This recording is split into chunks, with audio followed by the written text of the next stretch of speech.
Hi, this is Rachel from the Dotting Center. Today's project is super exciting. It is a beginner level dot mandala painting, and this is using all the basic beginner level tools in my kit. I'll show you how to use stylus tools, dotting rods, and to keep it simple, we use 4 different colors plus white and a black chalky finish base coat. So I'll show you everything you need to know to open that kit and hit the ground running with no experience. Let's paint our first dot mandala painting. So let's take that 12 divider stencil and segment our block or our surface into 12 segments. Now what you can do to align this is just take a look at the cutout sections, all the lines. The negative space that hangs out over the edge, you just want to, if it's kind of hanging out more towards the left, you would push it towards the right and so forth. You just want to get centered on your surface. Now that the surface is divided into 12 segments, let's use our compass to draw some concentric circles. Let's just make space for 3 circles, and of course this depends on what object you're using, but maybe they're like a ½ inch apart. Really, it's just a guide for you to keep things on track, and I'll show you more about this later. Now it's very important, you want to dust off all of the excess chalk on the top of the surface. This just allows the paint to adhere to the base coat much better. Sometimes those little particles of chalk will interfere with how the paint actually falls onto the surface. And now pick your colors. What I'm doing is I'm picking 4 colors that I like plus white, and it can be any colors that you like. And now for the center dot, you just want to place a little bit of acrylic paint on the end and then just dip it right into the center of your object, just like that. Now in between dots, you want to wipe off your tools. And now we're going to grab the small stylus tool and just create a tiny dot in whatever color you would like on each one of those lines that meet up with your center dot.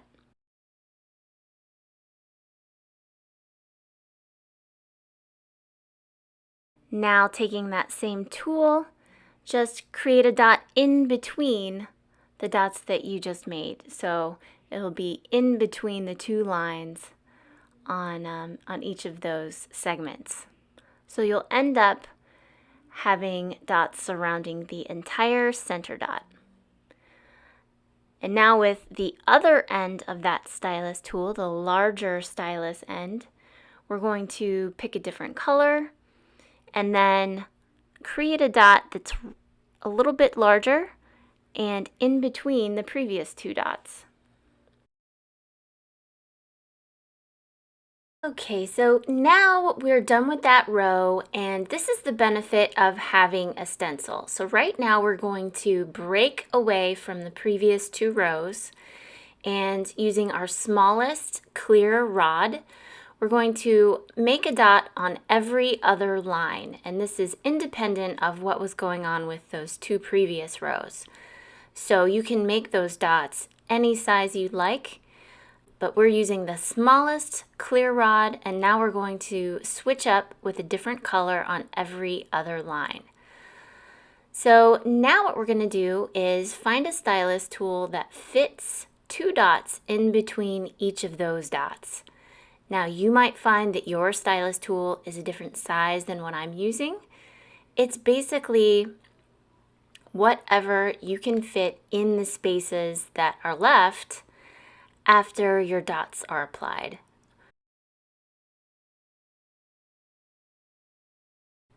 So now let's grab the next size up. This is the rod, the next largest clear rod, and using that pink color, we're going to create a dot right in the center of each one of those sections. So right in between the lines, kind of continuing those 2 dots that we just created all the way around.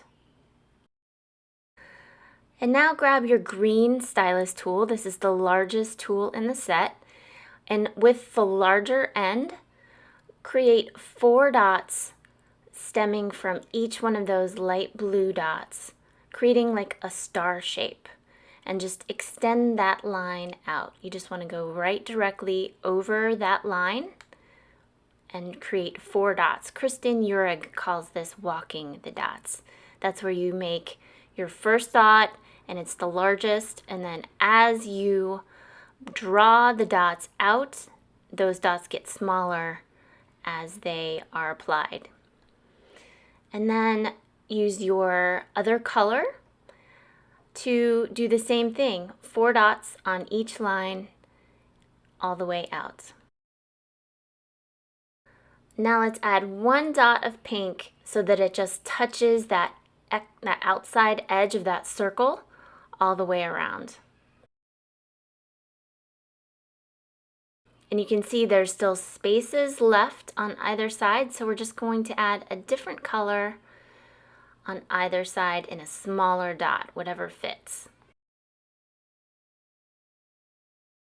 Now we're going to select the purple rod and create 1 large dot on every other line so that when you create the dot, it just touches that outside circle.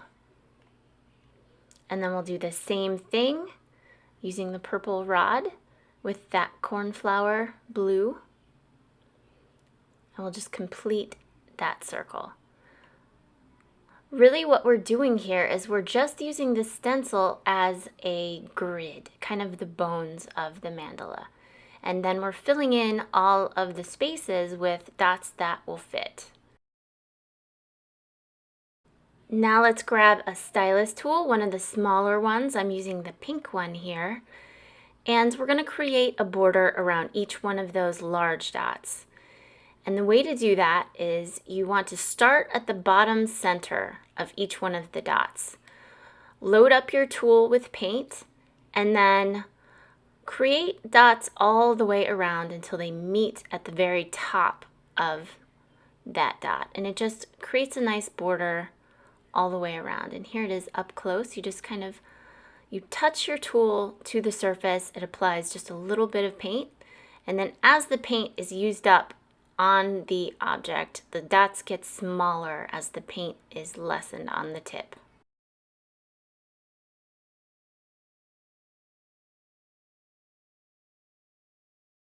Now let's use a contrasting color for the border of the purple dots, and we'll do that all the way around.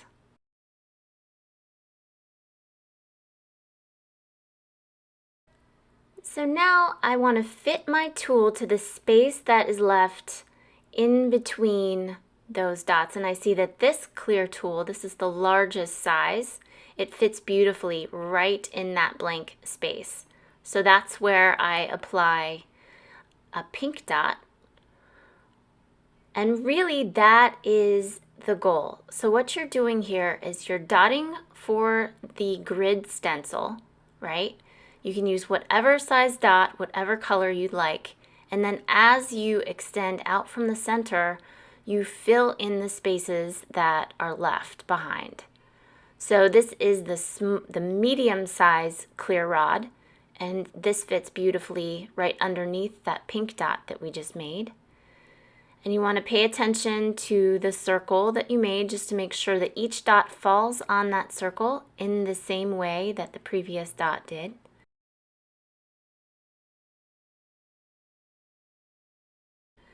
So now to fill the corners, I'm going to use the pink tool to create a large purple dot on each of the corners.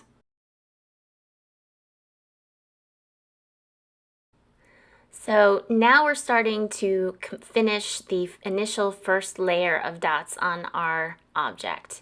So my eye is naturally drawn to the spaces that are left blank. So you want to pay attention to the negative space areas. So what tools fit in those areas, and do they fit all the way around your piece? That's what you're paying attention to at this point. So I see that there's this kind of triangular shape right here.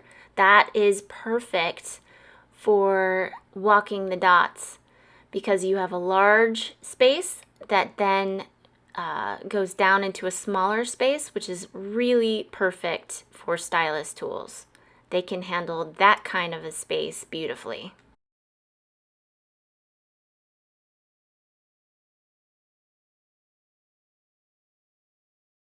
And now taking a look at these corners, you can see that there is negative space surrounding each one of these large corner dots. So that's great for just adding a dotted border. Create dots with your stylus tool around each one of these larger dots, and that will fill in that area perfectly. Now right there you see that my dot was a little bit more to the right, so there was less space on that side, and that's totally fine. It's not about being perfect, but you just want to fill in the areas that are a negative space with dots, and then you're good to go. You just move on to the next. Sometimes it's good to leave some negative space, just giving the eye a place to rest. That's perfectly fine. But if you want to completely cover your piece in dots, right now is the time where you just look for spaces that you want to fill and colors that you think will look good next to each other.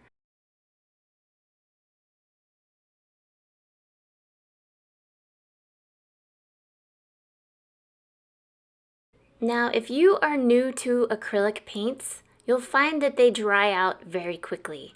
I use this wet palette. It's a closed palette with this wet piece of like sponge material, and you just put your palette inside this little closed palette, and it keeps your paints fresh. It keeps them from kind of getting a skin over the top.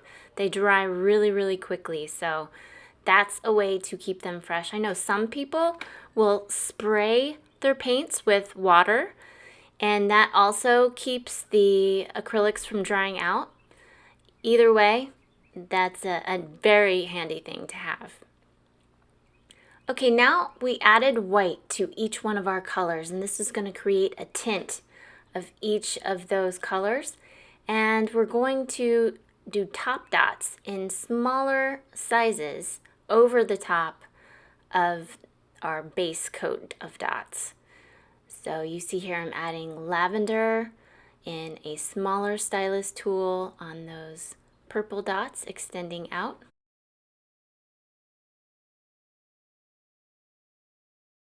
Now here is a really good beginner tip, and this is something that I have learned over the years is very, very important.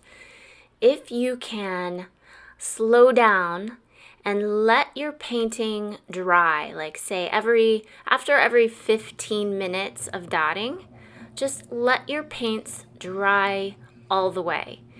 That way, if you make a mistake, you can come in with a wet cloth and just wipe away the mistakes that are on top.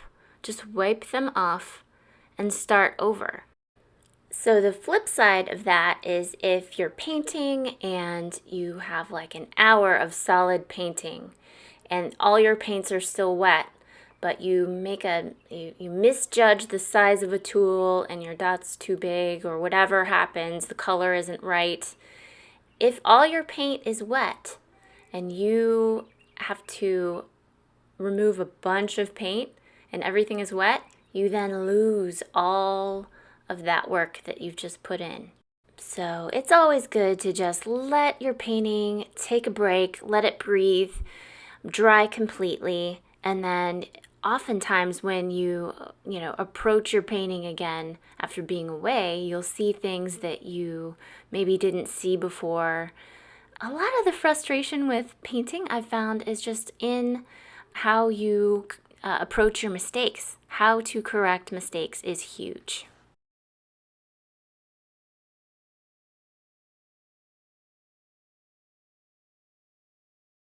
So here at the end, we're just completing everything. We're adding lighter tints of the dots on top in smaller sizes. And this just kind of finishes everything off. We're also looking for spaces where maybe we want to add more dots. Like I see here, there's a tiny space on either side of those fuchsia dots that we can add another dot in between those spaces.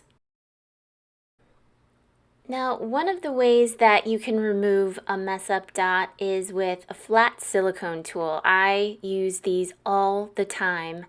They're really handy to have. They don't come in the kit, but they are sold separately on my website. You just wipe off the excess paint, use a wet cotton swab, and then reapply the dot in the right size. And now we're finishing off the center dot. And now everything is dry. We made sure that everything was completely dry overnight. And then you can see with a wet cloth, you can just wipe that chalk pencil off and no one has to know that there was a stencil there. This is one of the things that I love about the chalk pencil that comes in the kit is basically it's all chalk, so it wipes off beautifully. You don't have to scrub to get it to come off or use an eraser. It just wipes off with a wet cloth. Very easy. And now to finish, I really like a matte varnish every once in a while, so I'm using Liquitex matte varnish here. It just applies a uniform finish to everything and keeps all the paints nice and protected. Well, there it is, our first dot mandala painting. I hope you all liked this video. If you did, hit the like button and subscribe to my channel. Hit that bell icon and it will let you know every time there's a fresh tutorial posted. As always, you can visit me over at thedottingcenter.com or on Etsy if you need any dotting tools, patterns, or projects. Thanks again for watching. See you next time.